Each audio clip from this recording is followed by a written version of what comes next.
Guinéennes et Guinéens, mes chers compatriotes, je souhaite du fond du cœur à chacune et à chacun de vous ainsi qu'à vos familles une bonne et heureuse année 2015.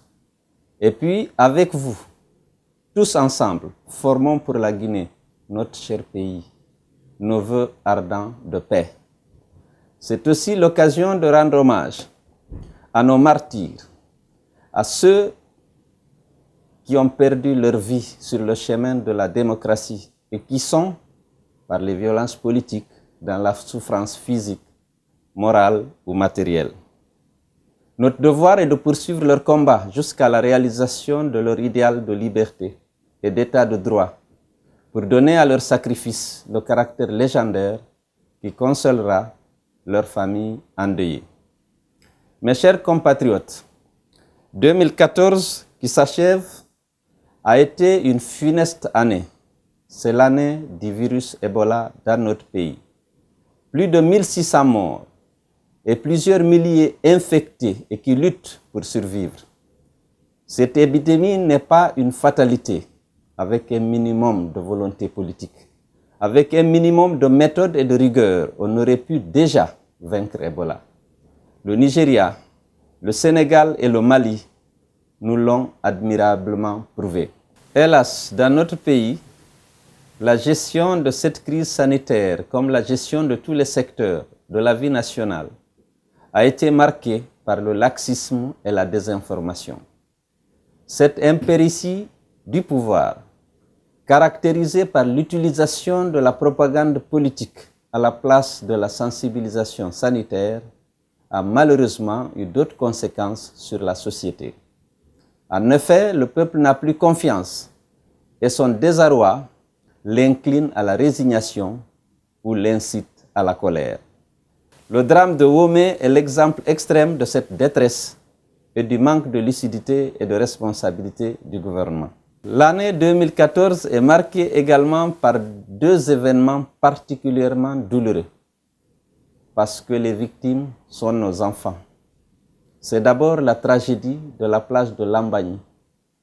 De jeunes gens, en fait sur cette plage, sont encerclés par la mort. Une dizaine est emportée. L'émoi ressenti par la population oblige l'État à fermer les plages au spectacle. Mais cette décision ne résistera pas au désordre qui caractérise l'administration actuelle et au goût du lucre de ses responsables. Ainsi, le battage médiatique pour un concert sur la plage de Rogbane n'éveillera aucune conscience. Le spectacle aura lieu. Résultat, une trentaine de morts. Les morts d'Ebola et des plages de Lambagne et de Rogbane sont bien des victimes du laxisme et de l'irresponsabilité de nos gouvernants. Comme les centaines de morts de la région forestière, eux aussi victimes d'une brutalité sans nom pour avoir revendiqué des droits élémentaires. Comme les morts des militants de nos droits politiques, dont les manifestations pacifiques ont été brutalement réprimées. Ils s'inscrivent dans la spirale des malheurs que connaît notre pays depuis l'accession d'Alpha Condé au pouvoir.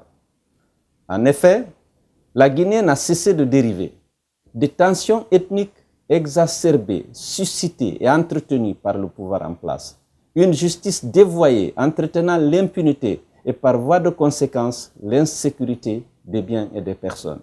Un gouvernement corrompu, des ministres pris en flagrant délit de surfacturation des marchés publics, des réseaux de financement occultes, des marchés de plusieurs milliards de nos francs passés de gré à gré, y compris à l'Assemblée nationale. Un affairisme d'État autour des mines du pays en relation avec des étrangers prédateurs. Mes chers compatriotes, comme vous le savez, je suis en contact quotidien avec vous pour vous demander de nous rassembler autour des valeurs républicaines pour redresser la Guinée. Je suis donc bien placé pour constater que long chemin d'éveil a été parcouru depuis 2010. La conscience est en effet éveillée sur le danger que représente le pouvoir actuel pour notre société. En effet, votre désenchantement par rapport au changement de vie promis s'est accompagné de vos interrogations dans la souffrance sur l'effet de gouvernance d'Alpha Condé. trop de violence, trop de morts, trop de discrimination dans l'administration, trop de favoritisme dans l'acquisition des biens et services de l'État, trop de prévarication et au plus haut niveau de l'État, trop d'étrangers infiltrés dans les rangs des forces de l'ordre. Devant de tels manquements, à l'amertume que l'on éprouve pour avoir été trompé se substitue de plus en plus l'anxiété d'avoir élu un homme dangereux pour l'unité et l'équilibre de notre nation. Les Guinéens ont pris conscience qu'Alpha Condé est d'une autre génération, celle d'hier. Il est de l'autre manière de gouverner, celle brutale et archaïque du dernier millénaire. Le cas illustratif de cette évolution des esprits a été l'échec du pouvoir dans les 5 communes de Conakry à l'occasion des dernières élections législatives. Il aurait connu le même désaveu au niveau national, n'eussent été les fraudes massives avec les mains complices de l'administration et de la CENI, comme l'ont dénoncé les observateurs étrangers.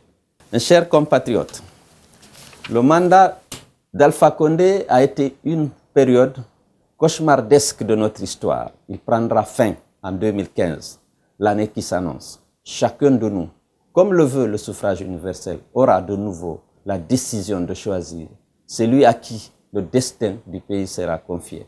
Je comprends bien que ce choix n'est pas sans interrogation, ni sans angoisse. En effet, pouvons-nous encore faire confiance à notre élite politique et à l'avenir du pays après tant de rendez-vous manqués, de rêves brisés, de promesses reniées? Ne doutons-nous pas de nous-mêmes après des choix calamiteux pour le pays comme celui de 2010? La Guinée n'est-elle pas condamnée à la résignation ou à des explosions de désespoir, comme elle en est souvent le théâtre? Mais les forces de l'espoir s'imposent toujours aux forces de l'abandon. C'est pourquoi nous devons être capables de nous dépasser individuellement et collectivement pour faire face à l'élection présidentielle de 2015. Mes chers compatriotes, l'enjeu majeur de cette élection sera le redressement du pays. La première opération à réaliser est le rassemblement de toutes les bonnes volontés. C'est par la voie et par la force du rassemblement que l'obstacle que constitue Alpha Condé sera levé. Un rassemblement des citoyens qui dépasse les frontières des partis, des ethnies et des régions. Il doit concerner tous les déçus d'Alpha Condé, tous ceux qui pressentent que notre société est en danger, tous ceux qui sont pour la démocratie et contre ceux qui la menacent. Si nous nous rassemblons avec ferveur en suscitant et entretenant un grand élan populaire, en oubliant nos préventions, nos rancœurs, nos blessures, alors aucune force ne pourra barrer le chemin de la victoire en 2015, ni la voler. Chasser Alpha Condé du pouvoir par le suffrage pour sauver la Guinée, voilà notre combat. Le rassemblement en sera l'arme en écho avec ce qui a réussi dans d'autres pays contre des volontés de dictature des pouvoirs en place. Partout dans le pays, des villages aux préfectures et dans la capitale, il faudra être debout et rassemblé, vigilant et déterminé, unis dans le même combat pour gagner et préserver notre victoire contre ce régime qui menace notre nation de déchirement. Mais il s'agit de rassembler des Guinéens pour redresser la Guinée. Nos divisions par catégories ethniques, rigides et opposées, favorisées par le pouvoir actuel, n'ont pas permis d'être sur le chemin du progrès. Ce chemin sera entravé aussi longtemps que l'État, dont le rôle est de guider la nation, fonctionnera sur la base de ces divisions et des clans qu'il exprime. Faut-il rappeler que les pouvoirs publics, exécutifs, législatifs, judiciaires, ne valent en fait et en droit que s'ils s'accordent avec l'intérêt supérieur du pays, s'y reposent sur l'adhésion confiante de la nation. La Guinée, pour se redresser, a besoin d'un État juste qui impose l'accomplissement de ses devoirs à chaque citoyen, qu'il soit grand ou petit, et à chaque catégorie sociale ou économique, qu'elle soit faible ou importante, et ce, sans prendre en compte l'appartenance ethnique ou politique. D'un État impartial pour ne considérer que l'intérêt commun, d'un État stable pour mener à bien les tâches à longue portée. C'est le rassemblement qui imposera cette réforme de l'État en le mettant en mesure de guider la nation pour appuyer l'action de redressement qui pourra et devra être entreprise après le départ d'Alpha Condé en 2015. C'est cet État, respectueux des droits et des libertés de tous les citoyens, mais aussi exigeant concernant les devoirs de tous, qui peut réconcilier les Guinéens et rétablir la confiance. la confiance des Guinéens en eux-mêmes, les uns dans les autres, et de tous dans leur avenir commun. Notre peuple est dans cette attente. C'est à nous de l'encadrer, de le soutenir, de l'unir pour atteindre l'objectif du salut de notre nation. Nous accomplirons notre mission suivant les voies et les moyens de la démocratie, comme nous nous tenons prêts à accomplir notre devoir. Le redressement concerne aussi l'économie pour transformer les conditions de vie de nos populations et cimenter notre union. La confiance est là aussi le principal ferment. Il faut rappeler que c'est le comportement de confiance qui est à la base de tous les miracles économiques dans l'histoire humaine. Si Alpha Condé l'avait suscité, au lieu de promouvoir une politique de méfiance et de défiance, tant au-dedans qu'au dehors du pays, la Guinée ne serait pas dans cet état actuel d'affaissement moral et d'atonie de son économie. Par les temps que nous vivons, tout ne vaut que par la comparaison. Ainsi, au regard de l'augmentation nette de leurs richesses, tous les pays africains ont avancé au cours des 4 dernières années. Notre pays a par contre fortement reculé pendant la période du magistère d'Alpha Condé. En 2011 et 2012, les 2 premières années de son gouvernement, la croissance économique a été de 3%. En 2013, année avant la survenance d'Ebola, ce taux s'est contracté à 2,5%. Avec une population qui augmente d'environ 3% par an, la Guinée s'est ainsi davantage appauvrie. Comme le confirme l'indice de pauvreté des Nations Unies qui a continué de croître pour atteindre 55,2% en 2013. Dans la même période, la Côte d'Ivoire réalisait un taux de croissance de 8%, la Sierra Leone 14% et le Libéria 6%. Mais comment peut-on créer de la richesse alors que le climat des affaires est gangréné par la corruption? Dans le rapport Doing Business 2013 de la Banque mondiale, la Guinée occupe le 178e rang sur 185 pays. Elle est à la 40e place sur les 46 pays de l'Afrique au sud du Sahara. Elle est à l'avant-dernière place avant la Guinée-Bissau parmi les pays de la CEDEAO. Chers compatriotes, jamais nous ne nous en sortirons si nous nous querellons. Travaillons ensemble.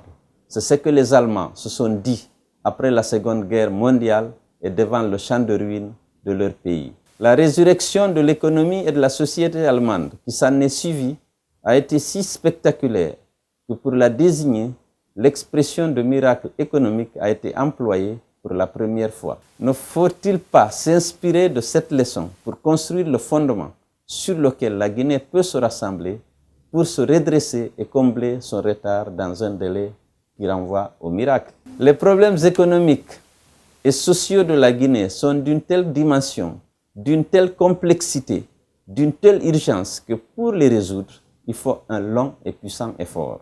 Seul le rassemblement et la confiance qui le cimentent peuvent soutenir cette énergie. C'est pourquoi, le moment venu, nous proposerons à toutes les forces qui veulent se rassembler pour redresser notre pays un pacte de salut public, pour prendre en compte l'immensité des difficultés qui confrontent notre pays et l'urgence que doivent revêtir les actions à prendre. Mes chers compatriotes, aux militants de l'opposition et plus particulièrement aux militants de l'UFDG, mon salut. Je voudrais louer votre courage et votre détermination. Depuis 2010, chacune et chacun de vous avait été la sentinelle de nos libertés. Non sans de terribles dommages, puisque vous avez perdu des proches. Beaucoup ont été blessés, jetés en prison ou ont vu leurs biens spoliés ou brûlés. Ayons ensemble une pensée particulière pour Amadou Diallo, président de la section Motard, assassiné par ceux qui connaissent combien il était important dans notre parti et dans la lutte contre le pouvoir actuel. Je prie le Tout-Puissant que son militantisme et vos sacrifices soient récompensés en 2015 par notre victoire à l'élection présidentielle qui sera la victoire de la démocratie pour laquelle vous combattez. 2015 sera donc une année de mobilisation. Je serai avec vous, devant vous, pour le triomphe de nos valeurs. J'ai confiance en vous et je vous remercie de votre confiance. Mes chers compatriotes, notre ambition est de rassembler les Guinéens sur la Guinée pour le renouveau de notre pays. C'est pourquoi nous voulons prendre en main l'instrument approprié qui est l'État, nous sommes résolus à le faire par les voies démocratiques, c'est-à-dire celle du suffrage universel. Aussi n'avons-nous pas cessé de demander que l'administration des élections soit transparente pour que les votes revêtent la sincérité que tous les acteurs politiques en attendent. À cet effet, nous souhaitons que le gouvernement nous entende, et plus particulièrement en ce qui concerne la nécessaire restructuration de la CENI et la tenue des élections communales avant celle de la présidentielle, toutes deux devant avoir lieu en 2015. Nous espérons que la raison prévaudra. Mais si d'aventure et par malheur, des gens abusant des pouvoirs venaient à étrangler la démocratie en confisquant ou en détournant les voix qui ne leur sont pas favorables, alors il n'y aura qu'une conduite à tenir: chasser les usurpateurs. Mes chers compatriotes, à vous tous, aux militants de l'UFDG, aux militants de l'opposition, à ceux qui sont en prison ou en exil, à leurs familles, à nos soldats sur les fronts africains, aux amis de notre pays, mes meilleurs vœux pour 2015. Que l'année qui s'annonce soit pour notre pays et pour tous ceux qui y vivent une année de paix. Je vous remercie.